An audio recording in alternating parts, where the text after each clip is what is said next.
Senator Corker stepped down today. He's not going to run for re-election. And you're going to see in state after state after state, people that follow the model of Judge Moore, that do not need to raise money from the elites, from the crony capitalists, from the fat cats in Washington, D.C., New York City, Silicon Valley.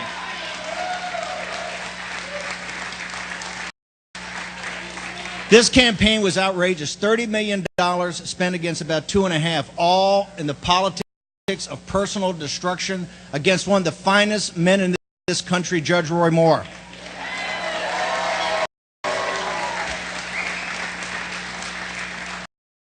The question was called today in the state of Alabama. Who's sovereign? The people or the money? And Alabama answered today, the people. Thank you very much. Steve Bannon is looking for retribution after Alabama win. And he's recruiting. Washington, CNN. Fresh off his insurgent candidate's big win in Alabama, former Trump advisor Steve Bannon is making clear he is seeking retribution against fellow Republican campaign operatives who work against him. The populist movement is going to do a house cleaning of all those individuals that made a living off the conservative grassroots while stabbing them in the back, a source familiar with Bannon's thinking tells CNN. Bannon is beginning that effort by trying to blackball GOP campaign strategist Jeff Roe, who worked for Senator Luther Strange, who lost Tuesday's primary to Roy Moore. Bannon is spreading the word that he believes Roe is responsible for dirty tactics against Moore, and alleging that Roe worked with President Donald Trump's son-in-law and White House advisor Jared Kushner to mislead Trump about the state of the race in Alabama and around Trump's endorsement of Strange. Bannon and others backing Moore were horrified by Trump endorsing Strange, the candidate of the GOP establishment. Bannon and Kushner repeatedly clashed when the two were at the White House, with Bannon seeing Kushner as trying to moderate some of Trump's conservative leanings. But since Strange's defeat, the president himself has told associates he feels misled, embarrassed and pissed over backing Strange, only to see him lose big. Trump even deleted several tweets supporting Strange Tuesday night.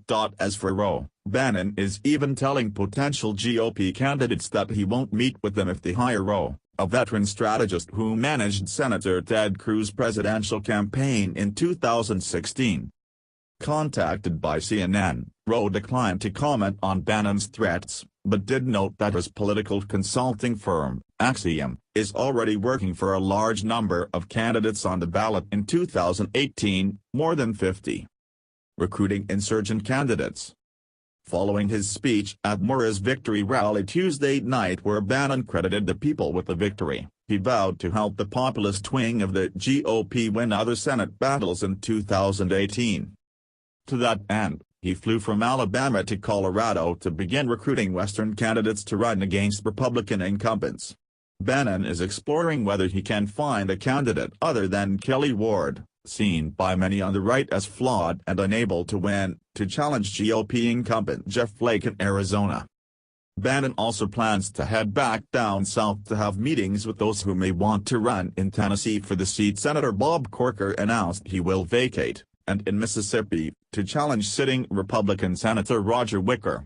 Republicans regained control of the majority in the Senate in 2014 when Wicker was chair of the National Republican Senatorial Committee. Chris McDaniel, a GOP insurgent candidate who failed to topple incumbent Thad Cochran in 2014, is all but sure to challenge Wicker this time around.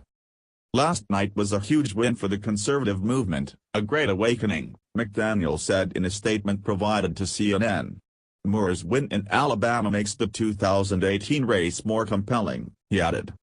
It's a continuation of the energy we felt in 2014, McDaniel said. And when the establishment stole our race in Mississippi utilizing the most despicable dirty tricks imaginable, it was a wake-up call for thousands. The people of this country are disgusted with the D.C. establishment and politicians like Mitch McConnell, and we are demanding real change. We've had enough of their games, lies and cowardice, said McDaniel. Bannon met with McDaniel in Alabama this week, according to a source familiar with the meeting. A McDaniel source tells CNN that Rowe did some polling for McDaniel in advance of an official run this year, but will no longer work with Rowe. Rowe insists he was never working for McDaniel. The governing wing of the Republican Party is starting to head for the exits.